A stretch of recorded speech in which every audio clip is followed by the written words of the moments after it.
Kontroversi Rasman Arif Nasution sebagai pengacara kini sedang menjadi buah bibir netizen. Bagaimana tidak, di tengah sikapnya yang sering tampak emosional termasuk saat memberikan keterangan dengan intonasi tinggi, kini mantan kliennya Iklim Hakim justru membuka fakta mengejutkan. Benarkah Rasman berulang-ulang mengajak Iklima untuk menikah di saat kala itu Iklima masih berjuang dengan kasusnya bersama Hotman Paris Hutapea? Benarkah pula hal itu yang menjadi penyebab Iklima tidak lagi menggunakan jasa Rasman sebagai lawyernya? Hingga kala itu Iklima pun sempat stres dan juga tertekan, dan bahkan ia pun dikabarkan menyayat-nyayat tangannya.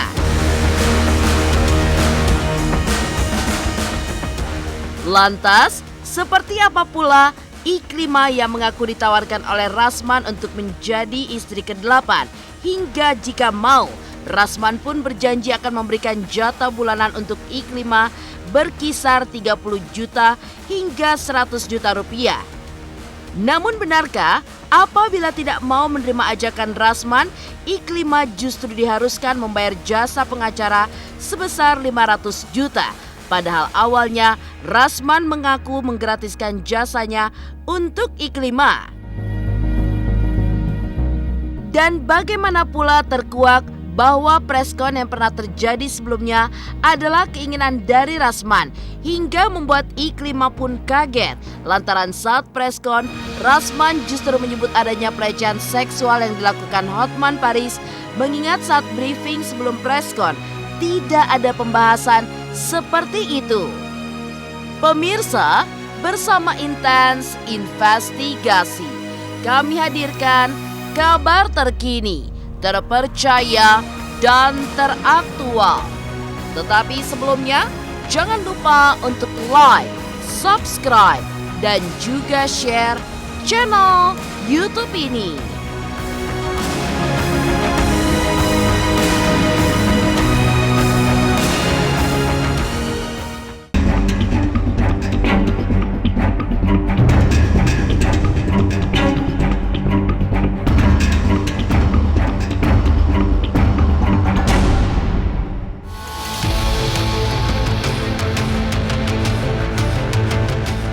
Kontroversi Rasman Arif Nasution sebagai pengacara kini sedang menjadi buah bibir netizen. Bagaimana tidak, di tengah sikapnya yang sering tampak emosional, termasuk saat memberikan keterangan dengan intonasi tinggi, kini mantan kliennya Iklim Hakim justru membuka fakta mengejutkan. Ya, secara terang-terangan di depan awak media kemarin, Iklim Hakim mengaku diajak menikah oleh mantan kuasa hukumnya Rasman Arif Nasution. Bahkan tidak hanya sekali, Rasman pun berulang-ulang kali meminta Iklima untuk menjadi istrinya di tengah Rasman yang tengah membantu kliennya itu dalam masalah hukum. Meski begitu, Iklima justru menolak dengan tegas ajakan Rasman lantaran kala itu Iklima sedang fokus terhadap masalah yang dihadapinya bersama Hotman Paris Hutapea agar masalah tersebut cepat terselesaikan.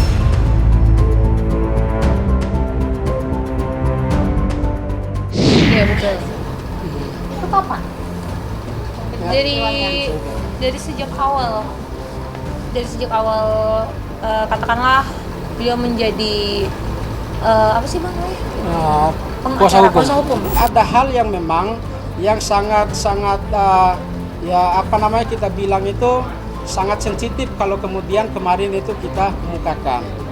Tapi hari ini ya dengan kata Bismillah ya kita akan sampaikan supaya tidak ada pertanyaan-pertanyaan lagi kepada Iklim Hakim, begitu juga kepada kami sebagai tim kuasa hukum yang baru. Alasan yang mendasar adalah itu karena faktor pertama, Iklim Hakim merasa tidak nyaman, kemudian yang kedua tertekan karena memang meskipun memang kalau dilihat bahwa ada istilahnya niat baiknya, dengan bahasa niat baik ya, jadi untuk menggauli Iklima secara halal ya dalam konteks itu. Nah maksudnya bahwa tim kuasa hukum bukan tim kuasa hukum, maksudnya kuasa hukum yang lama lebih pada melihat masalah ini sebagai ajang untuk mendekati Iklima secara pribadi. Nah, terbukti memang bahwa beberapa diskusi-diskusi baik langsung maupun telepon gitu kan, ada keinginan baik, niat yang tulus, niat yang mulia ingin mengajak Iklima ini untuk menjadi istrinya yang ke-8 ya. Ya kalau memang media viral kemarin kan ada punya istri yang 7, berarti giliran Iklima itu untuk yang ke-8. Ya tentu niat dan ajakan itu ya ditolak ya secara tegas oleh Iklima itu sendiri. Karena memang fokus perhatiannya itu adalah menyelesaikan masalah. Jadi bukan untuk apa namanya yang menerima menerima niat baiknya itu untuk diajak menjadi istri yang ke-8. Bisa dibilang sangat sering, cukup sering karena hampir setiap hari beliau telepon. Kadang juga aku ada di kondisi di mana benar-benar aku nggak bisa angkat teleponnya sama sekali. Itu beliau sampaikan melalui manajer saya gitu. Dan manajer saya menyaksikan, benar-benar menyaksikan langsung karena setiap hari beliau ada di samping saya. Bagaimana saya tertekan pada saat itu, bagaimana keadaan saya saat itu, sedepresi apa, sestres apa pada saat itu. Bukan sempat menolak, tapi benar-benar aku di situ tegas mengatakan bahwa tidak bisa.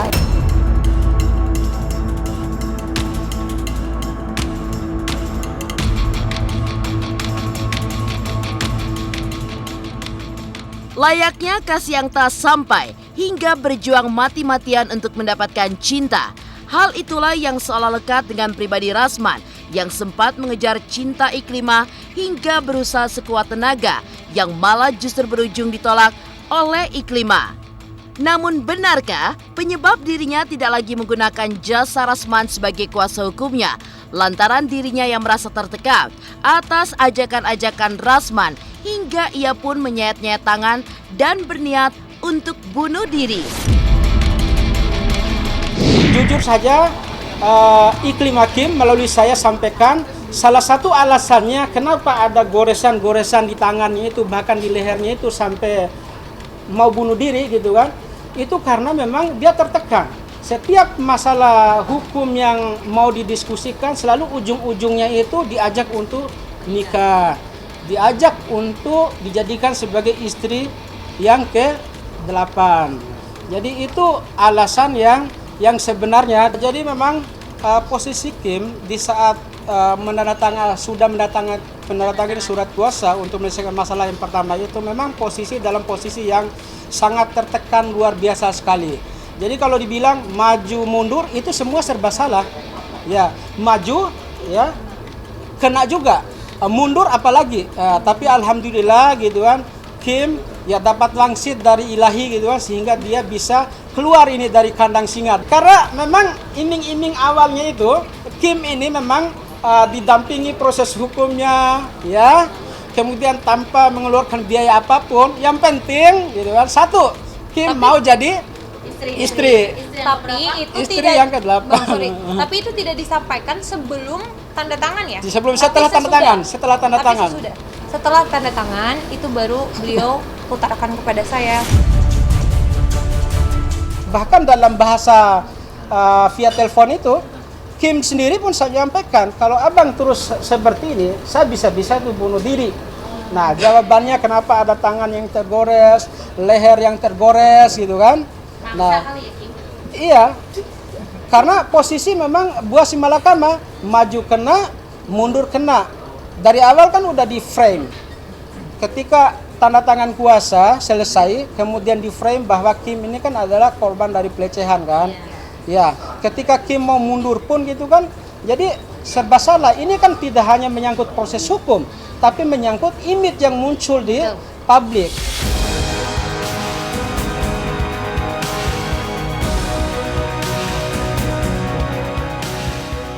Lantas, seperti apa Iklima yang mengaku ditawarkan oleh Rasman untuk menjadi istri ke-8?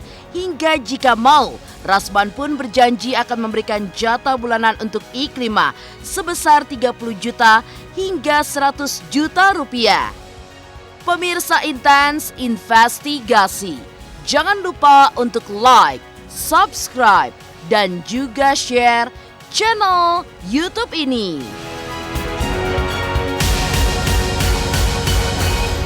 Halo, salam Hotman Paris. Jangan lupa saksikan terus intens investigasi yang tayang 2 kali sehari, Senin sampai Sabtu jam 12 siang dan jam 6 sore. Jangan lupa like, share, dan subscribe. Salam Hotman Paris.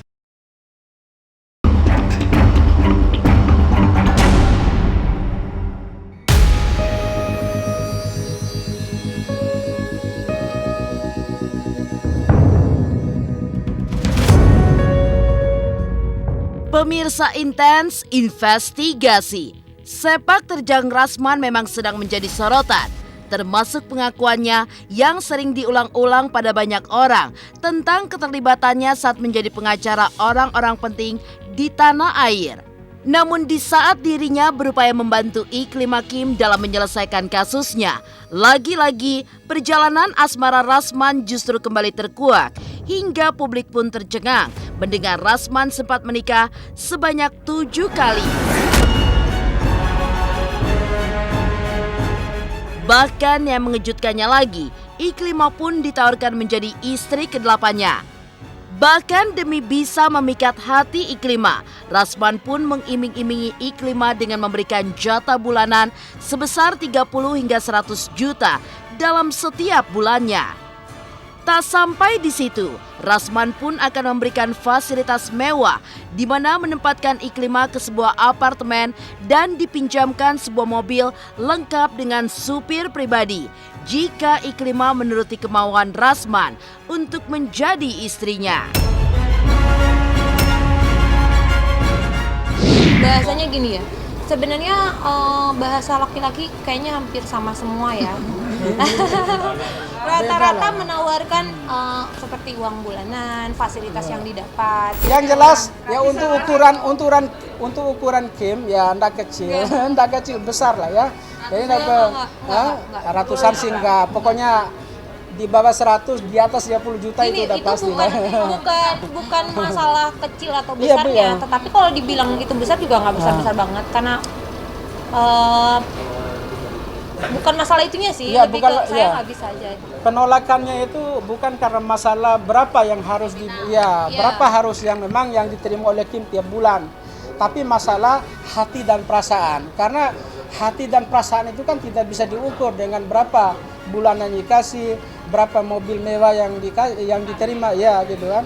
Tapi ini lebih-lebih ya kalau bicara hal yang ke masalah yang serius, ini menyangkut hati dulu, baru kemudian nominalnya walaupun besar juga kan. Tapi yang utama itu adalah hati. Penolakannya bukan karena masalah berapa nominalnya, tapi pertama itu masalah hati. Dari sejak awal terakhir itu beliau ada live di apartemen saya.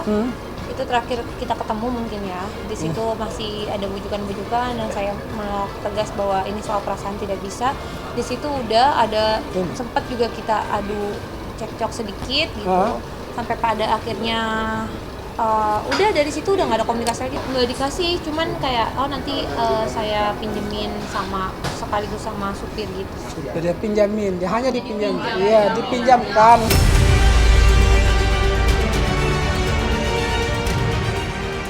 Itulah pengakuan Iklimah beserta kuasa hukumnya, di mana penolakan ajakan menikah Rasman bukan karena masalah nominal uang ataupun fasilitas yang diberikan Rasman, namun lantaran masalah hati yang mana hati dan perasaan tidak bisa diukur dengan besarnya uang yang diberikan. Dan ketika Iklim Hakim secara tegas menolak niat baik Rasman untuk menikahi dirinya, alih-alih Iklimah pun justru harus membayarkan uang jasa pengacara sebesar 500 juta rupiah. Meski di awal Rasman menyatakan jasanya untuk Iklimah adalah gratis.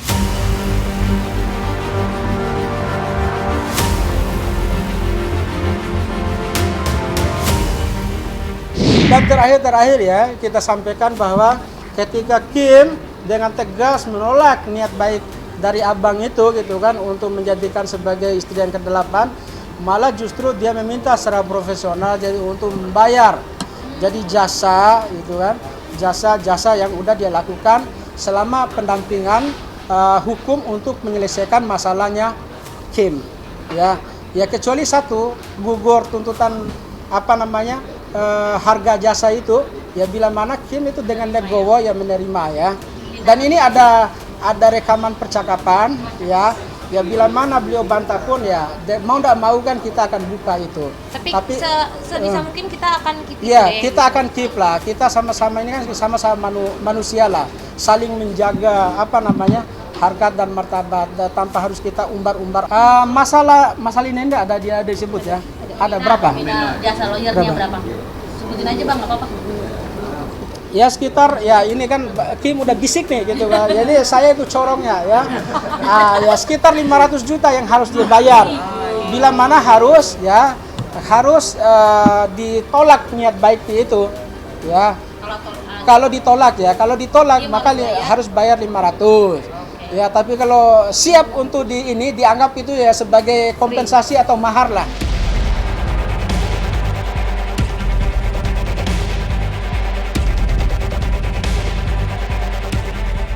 Lantas seperti apa pula terkuak bahwa preskon yang pernah terjadi sebelumnya adalah keinginan dari Rasman, bukanlah dari keinginan Iklima.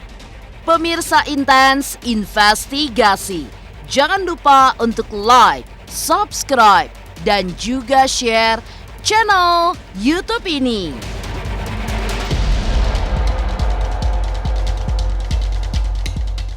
Halo semua, saya Cita Citata. Saksikan terus Intens Investigasi yang tayang 3 kali sehari, Senin sampai Sabtu. Dan jangan lupa like, share, dan subscribe.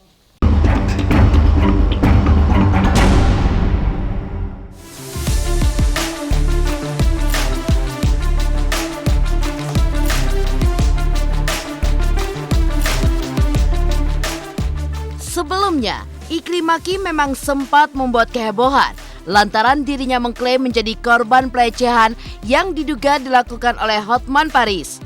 Namun akhirnya setelah kasus ini semakin membesar, hingga kini Iklima pun justru tidak pernah melaporkan Hotman Paris mengingat dirinya membantah jika telah menjadi korban pelecehan seksual pengacara kondang Hotman Paris.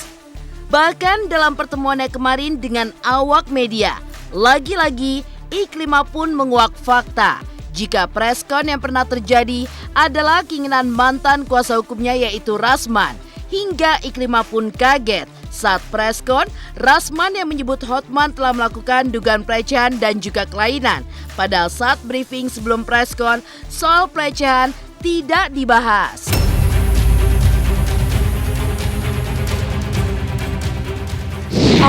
Kenapa aku memutuskan untuk bertemu itu awalnya beliau menawarkan bukan perihal kasus ini, tapi kepada manajer menyampaikan bahwa ada kerjaan di dunia entertain. Kita akan ngobrol banyak, kita akan berbisnis, istilahnya kerja bareng lah di dunia entertain. Karena beliau juga katanya ada beberapa pekerjaan yang bisa dikasih ke saya. Setelah ketemu pertama, pertemuan kedua ya, baru kemudian Pertama nggak ada. Iya, pertemuan pertama tidak ada bicara masalah kasus ini. Baru pertemuan kedua bicara mengenai masalah kasus yang dihadapi oleh Kim. Dikorek-korek supaya bagaimana Kim ini kan jadi mau bercerita. Akhirnya kan ada ya istilahnya ya cerita-cerita atau konsultasi. Kemudian di frame bahwa itu adalah masalah pelecehan seksual dan apa namanya disebut satu itu kelainan seksual lah. Ya. Itu bukan dari aku. Ya, di frame kan, di framing dulu. Nah, setelah itu kan penandatangan kuasa kan untuk melaporkan ya, tapi khusus untuk menyelesaikan terkait dengan masalah bla bla lah gitu kan. Tidak mengarah ke khusus saya itu pada pelaporan terkait dengan tindak pidana pelecehan seksual. Setelah itu ada konferensi pers ya yang berkali-kali materinya itu tidak pernah didiskusikan dengan Kim. Jadi saat jadwal untuk konferensi pers gitu, baru Kim itu diketahui diberitahu untuk konferensi pers masalah apa yang mau diangkat tidak didiskusikan terlebih dahulu.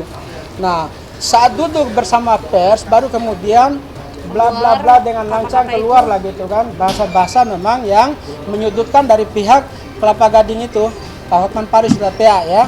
Nah, hingga pada akhir dari konferensi Kim juga pernah mengkomplain kenapa ada kesimpulan seperti itu, kenapa ada bahasa seperti itu, ya. Nah, tapi beliau bilang semua kondusif, aman, tenang. Saya pengacara Dia yang menjamin. ya pengacara yang ternama, sudah banyak kasus-kasus yang besar yang sudah diselesaikan dan punya relasi yang kuat. Jadi tidak perlu dikhawatirkan lagi. Sudah pasti ada dalang karena di awal-awal, kalau saya ingat di awal bulan April, Iklim Hakim itu begitu saya tidak undang dia waktu launching mobil Lamborghini, saya tidak undang dia. Ini semua, hampir semua ini hadir. Kamu juga ada kan? Ada. Ada. Kamu juga ada dua nih yang hadir dari situ, dari puluhan aspri. Nggak lama sesudah itulah mulai dia bilang saya dilecehkan karena tuduhan dia pertama itu hanya mengatakan Hotman itu melecehkan karena minta saya berpakaian seksi. Bahkan waktu mau syuting waktu itu dia datang, aku yang suruh ganti baju.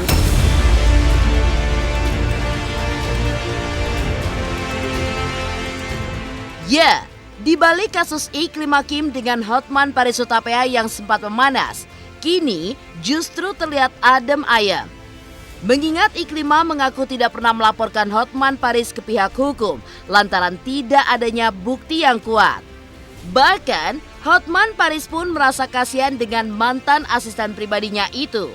Mengingat Rasman sempat meminta Iklima untuk tanda tangan surat pernyataan agar Iklim Hakim tidak membongkar cerita sebenarnya.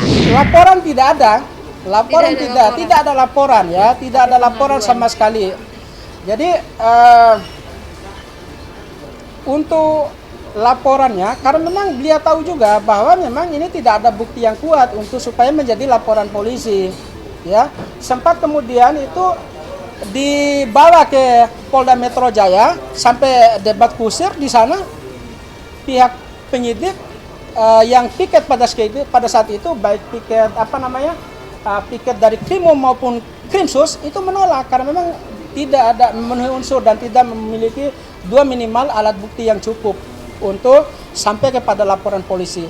Bahkan wacana untuk dia mau buat laporan ke Polda Sumut pun ada. Ya. Kemudian sampai kepada Bareskrim. Ditolak juga. Akhirnya ya biasalah. Ya kita juga tahu kan jurus bagaimana supaya mengamankan klien, supaya klien itu tenang. Dibuatlah surat pengaduan apa segala macam. Itu pun tanpa diketahui. Ya diketahui sih ya gitu loh. Tanpa klien kami Iklima baca didesak terus kan untuk tanda tangan surat pengaduan itu. Tapi Kim karena memang suasananya sibuk dan Kim merasa ini udah ndak masuk akal gitu. Akhirnya ya diserahkanlah kepada tim kuasa hukum untuk membuat surat, kemudian mengajukan tanpa Kim itu tanda tangan dan baca. Ya. Kemudian terbitlah surat apa tanda terima surat pengaduan itu. Nggak tahu sampai di mana prosesnya, tapi saya yakin selama tidak memenuhi dua alat bukti yang cukup, maka itu tidak akan menjadi LP.